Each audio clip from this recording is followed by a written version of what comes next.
जो Pacific region है उसको अगर हम देखें तो वहाँ पे भी डिमांड है।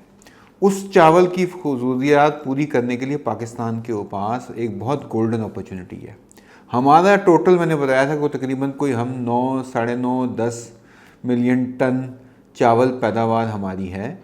उस चावल की पैदावार को अगर मैं देखूं तो सिर्फ एक मुल्क, बरादर इस्लामी मुल्क इंडोनेशिया, वो आपको पता है डिफरेंट किस्म का चावल है, उनका रिक्वायरमेंट भी, लेकिन फिर भी मैं बता रहा हूँ कि मार्केट कितनी बड़ी है कि वो कहते हैं कि इस साल, क्योंकि उनके हर खाने में तकरीबन चावल होता है, तो वहाँ पे जो रिक्वायरमेंट है वो अपना चावल वो पूरा करने के लिए बड़ा सीरियस कंटेंडर है। और मुझे ये पता है कि इसमें Pakistan horticulture development and export company, उसमें हमारे दोस्त जो हैं वो इस पर काम भी कर रहे हैं, लेकिन उसको ज़रा स्पीड अप करना पड़ेगा, फास्ट करना पड़ेगा। क्यों? क्योंकि 5 मिलियन मेट्रिक टन उन्हें इस साल इंपोर्ट करना है सिर्फ।